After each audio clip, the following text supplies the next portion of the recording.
To the right, we can see the Temple of Our Lady of Light. Its construction began in 1767, and it stands out for its facade, which is covered in bricks, tiles, and several lovely religious mosaics. This beautiful temple was built thanks to the presbyter Sir Manuel del Doro, who kept the painting of Our Lady of Light in the chapel of an adjacent house until he was able to build her a place of her own.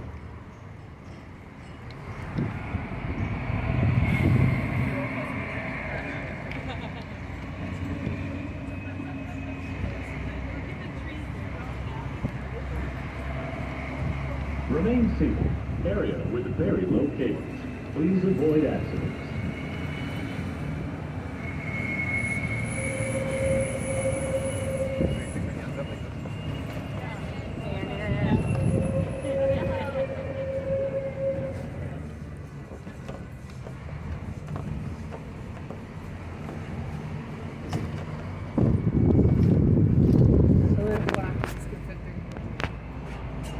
Hola.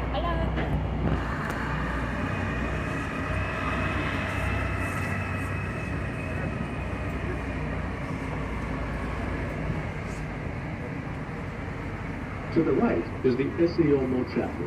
This welcoming site is dedicated to the figure of Jesus after he was lashed, whipped, and presented to the masses, at which point Pontius Pilate said the words, "Behold the man."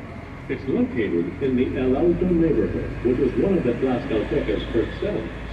It's said to be the offering site of Tlaloc, the god of rain, and it's been known as El Alto since 1615, during which time it's said that only 10 Spaniards were living here.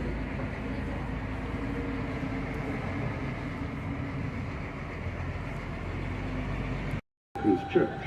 It was in this space where the city's first mass was held in the year 1531, as it served as a provisional chapel as the city was being constructed.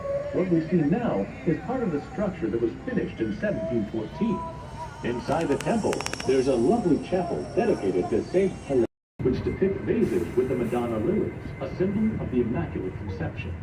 Inside the church is the preserved body of the Blessed Sebastián de Aparicio, who is widely revered among chauffeurs as they consider him to be their patron. Another valuable relic that can also be found here is an image of Our Lady of the Conquest inside the chapel. They say it was brought from Spain from Hernán Cortés himself.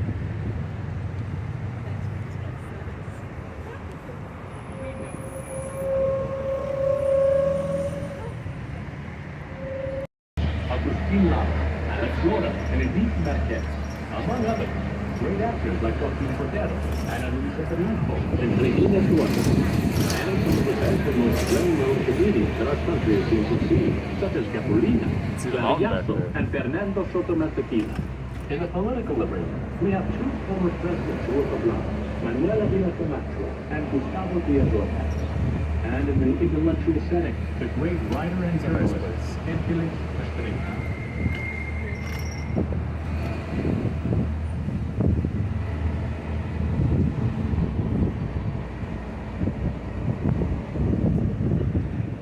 Remain seated.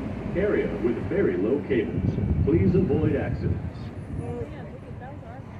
To the right is the Church of Our Lady of Lourdes. This warm and inviting building is a recreation of the original cave where the Virgin of Lourdes first appeared in Europe.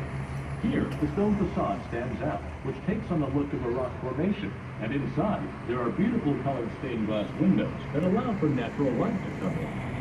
Every year, pilgrims come for her anniversary with fervent belief in the miracles she performed.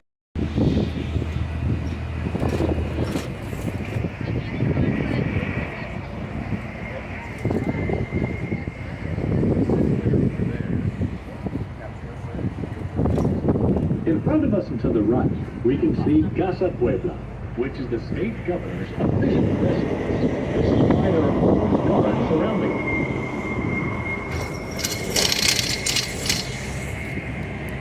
Hola. She didn't wave. She just nodded her head.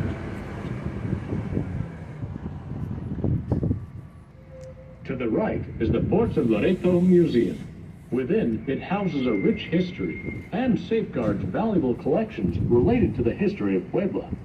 It has a grand collection made up of historical objects from the 19th century, Among them are paintings, documents, weapons, personal items, and military clothing, including, for that's somebody example, waving at me. General Ignacio Zaragoza's gala uniform, sword, glasses, and medals.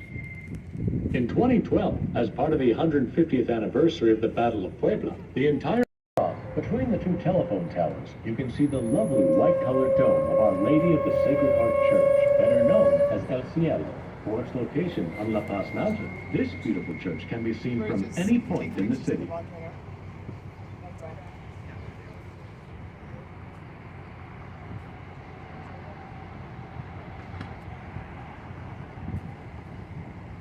Perfect place to spend the day in the fresh air and enjoy Puebla to the fullest.